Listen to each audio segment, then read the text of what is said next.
ahead of me. Like, I gotta go see my cows. And there's the cows waiting for us. Hey, cows. Coop, you gonna be good and not chase the cows? Coop had me a little scared earlier because he wouldn't eat. He hasn't been eating all week. And then he passed a rubber, or not a rubber, but a blue kitchen sponge today. So hopefully he's on the mend.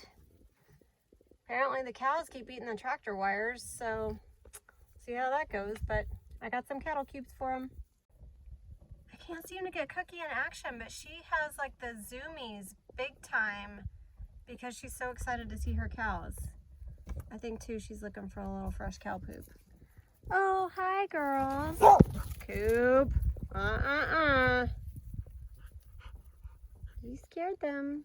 Quinn hates you. Don't scare them.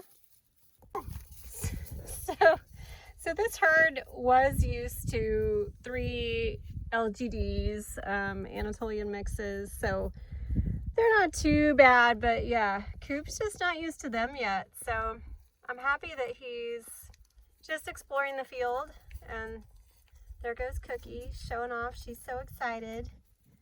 She's so excited. She prances through the field, but oh, she got a little too excited.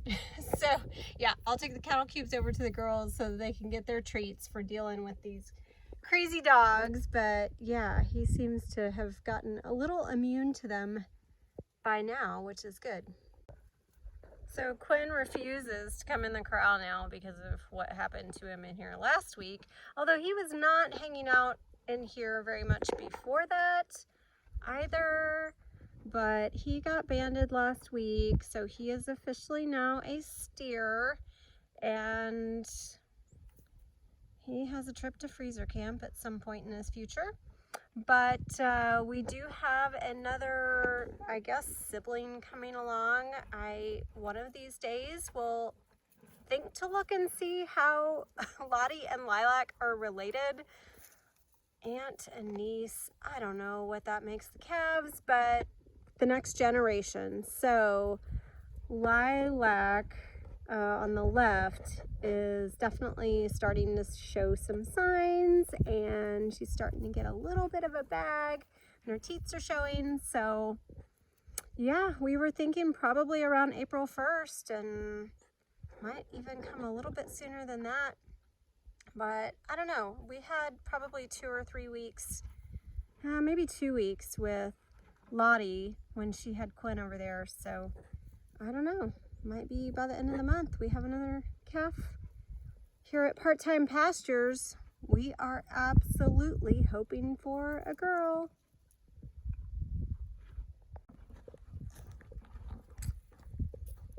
I know I've introduced the girls through a lot of reels, and they're getting a little nervous because Cookie wants to play and they're having dinner time. But Lilac here in the front is the one that's pregnant. She was a bred heifer when we got her and was a couple of months along, so she seems to be right on the anticipated timeline to maybe have her calf around the 1st of April. And then Lottie on the other side of her, who had Quinn back there, was estimated to be 5 months along, and it turned out she was about 7 months along.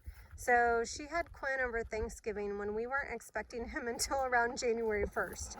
So that was an interesting learning around Dexter, and just maybe that vets aren't always as accurate when they're dealing with a breed that is significantly smaller than most of the beef cattle that you see around here. So we've got some Black Angus field pastures, farms, ranches around us. So Dexters get about 600 or 700 pounds max weight, and still I don't know the hang weight, but you do get, gosh, I think over 150 pounds of meat.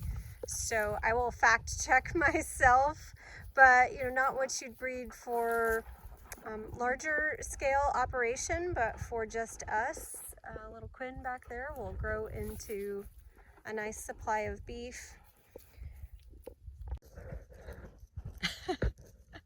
I'll let the cookie and cattle show go on behind me, but I was just going to share that people are always asking us if we will actually be able to eat Quinn later, and we, you know, no, nothing against Quinn, but he is a little ornery and very skittish, very standoffish. Of course, we've kind of put him through hell trying to get him vaccinated and banded, but he's not doing himself any favors. So Lilac and Lottie is a different story, and if they have a girl, then the girl will probably, the female will become probably another heifer on the farm here to be part of our herd, part of our breeding herd. So both of these gals, after Lilac has hers, I learned this, they officially become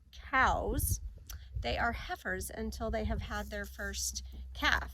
So if she has a girl, it will be a heifer, and then we'll have 2 cows, a heifer, and a steer, because Quinn is no longer a bull.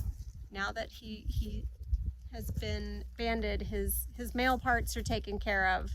So hopefully that'll calm him down a little bit too. One of the other things we knew, learned, read, kept hearing is that bulls are very tough to contain when they are ready to get some action and the girls are in heat. And so we didn't think we'd be here full time at that point.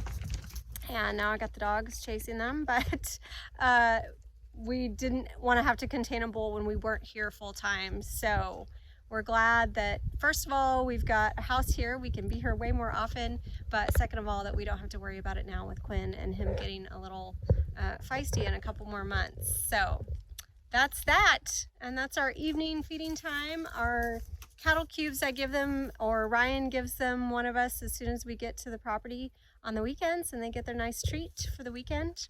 And pretty soon the grass will be growing back and they'll be able to graze in the whole 5.5 acres of part-time pastures that we have fenced off. We're just gonna trot down the fence line. Excited to see some green popping up. Oh, are you gonna wait? Good boy, thank you. Oh, Jess is